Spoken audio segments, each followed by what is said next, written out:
Շնորհակալություն հարգարժան նախագահ, հարգելի լսումների մասնակիցներ, կարևորագույն հարց է քննարկում, ես ինքս որպես պատգամավոր, որպես քաղաքացի ողջունում եմ, պատիվ ունեմ խմբակցության իմ գործընկերների նախաձեռնությունը, ակտիվությունը, այս ուղղությամբ ամբողջովին կիսում եմ այն հայտարարության տեքստի մեջ բերված փաստերը եւ իրողությունները, որոնք բերված են որպես հիմնավորում impeachment հայտարարելու հետ կապված։ Շատ մեծ ես քաղաքագետ չեմ, բայց ես impeachment-ը հասկանում հետևյալ ձևով։ Impeachment պետք է անի իշխանական ուժը կամ իշխանական ուժի հետ միասին կամ իշխանական ուժի մի մասի հետ միասին ամենակիչը։ Հակառակ դեպքում հնարավոր չի։ Հիմա շատ բարի, պատիվ ունեմ խմբակցության իմ գործընկերներ, հիմնավորումներ եք բերում, որ կառավարությունը չի կատարել իր ծրագիրը վարչապետի գլխավորությամբ, որը հաստատվել ազգային ժողովում եւ հետեւաբար պետք է հեռանա։ Կներեք հազար անգամ էլի, ես մի քիչ հակասական չթվա խոսքս, բայց դուք ի՞նչ կապ ունեք այդ ծրագրի հետ։ Դուք հաստատել եք այդ ծրագիրը, որի այլ հաշիվ եք պահանջում։ Այդ ծրագիրը հաստատել է Հակոբ Ասլանյանը եւ Հովիկ Աղազարյանը։ Եվ իրանք են հաշիվ պահանջում։ Կներեք, կարող է ես բանը, մյուսները ձեր համար ընդունելի չլինի, բայց թույլ տվեք խոսեմ։ Այդ ծրագիրը հաստատել է Հովիկ Աղազարյանը եւ Հակոբ Ասլանյանը։ Եվ իրանք են պահանջում հաշիվ կառավարությունից։ Եվ հիմա կես կատա, կես դուրս, որ մենք ասում ենք, որ իշխանությունը ոչ թե մնացած ԿՊՆ-ը, այլ Ասլանյան, Հակոբն եւ Հովիկ Աղազարյանը, դա մեջ ինչ-որ իմաստ կա։ Մենք ենք հաստատել վարչապետին ծրագիրը, մենք գտնում ենք, որ ինքը վատ է աշխատում եւ ուզում ենք փոխենք, օգնենք փոխենք։ Եթե շատ ավելի հիմնավորումներ հիմա կանադարам այդ մտքի, թե որ դեպքում մենք պատրաստ կլինենք նաեւ օգտակարանենք ձեր ծրագրին, պարոն Ամեջանյան, բայց հիմա հետեւյալն եմ ասում, որ օգնենք փոխենք։ Մենք անսալով ամիջապես պարոն Էդգար Ղազարյանի եւ Նարեկ Մալյանի առաջարկությանը արդյուն ենք գազམ་ակերպության առաջարկությանը ամիջապես հանդես եկանք նախաձեռնությամբ եւ առաջարկեցին վարչապետի մեր տեխնացուին Էդմոն Մարուկյանին։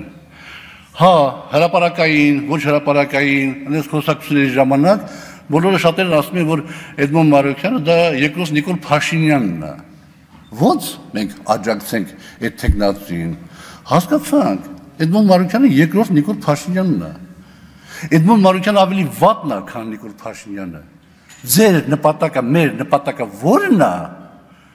Մեր նպատակը, ձեր նպատակը այն չի, որ 6 ամսով ստեղծենք մի հատ հավասարակշռված կառավարություն, ժամանակավորապես արգելակենք այն սարսափելի գործընթացը, որ այսօր իրականացնում է իշխանությունը, տենակ ինչա տեղի ունենում, եւ գնանք ընտրությունների։ Այդ չի մեր բոլորի նպատակը։ Հիմա Նիկոլ 3 անգամ ավելի Նիկոլը կանի էտի, կամ 3 անգամ ավելի Նիկոլով կարող են կանել դա, կամ ասենք իմ կողմից շատ հարգված Դավիթ Համբարձումյանով, դա արդեն շատ էական չի։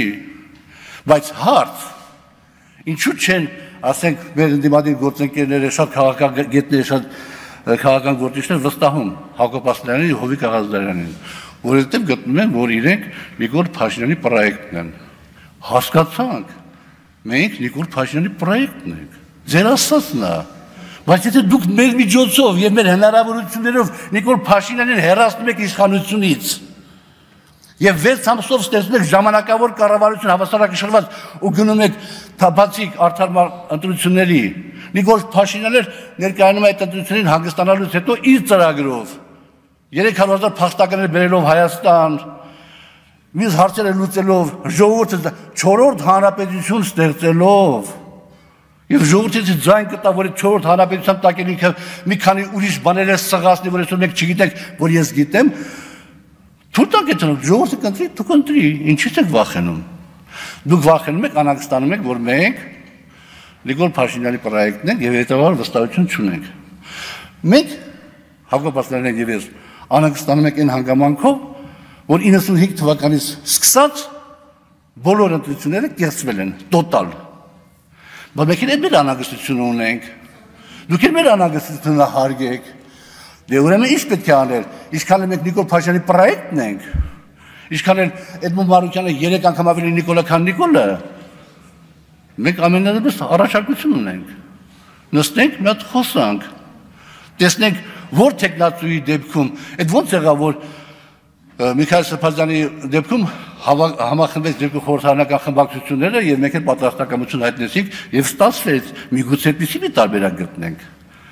Էլ Միքայել Սրբազյան չկա ամենախորին հարգանքով իր նկատմամբ։ Կան լիքն են այդպիսի մարդիկ, որոնց բոլորս կարող է պատահի վստահությամբ լսենք եւ այդ բա քննարկենք մի հատ ինչը։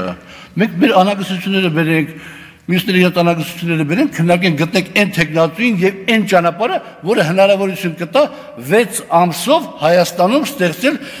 այսպես կոչված ժամանակավոր հավասարակշռված կառավարություն, որի ընթացքում որևէ քաղաքական ուժ չկարողանա քաղաքական վերմակը քաշել իր վրա ու գնանք 26 թվականի ընտրություններին եւ քաղաքական իմաստով արդեն իր նկատմամբ քաղաքական իմաստով հաշվի հարդար տեսնենք։ Հետևաբար ես առաջարկում եմ որ նախ նորից եմ ասում ողջունում եմ ամեն ինչը, բայց առաջարկում եմ որ քննարկումների ինչ-որ բան սկսվի, արդեն արել են պատիվ ունեմ խմբակցությունը բավականին լուրջ քննարկումներ են արել եւ գտնվի բանաձևը հաստատ կա 100% բանաձևը կա, ցանկացած իրավիճակից երկի համար բանաձևը կա, կարևորը այդ բանաձևը գտնելն է։ Մենք պատրաստական ենք այդ քննարկումներին մասնակցելու։ Շնորհակալություն։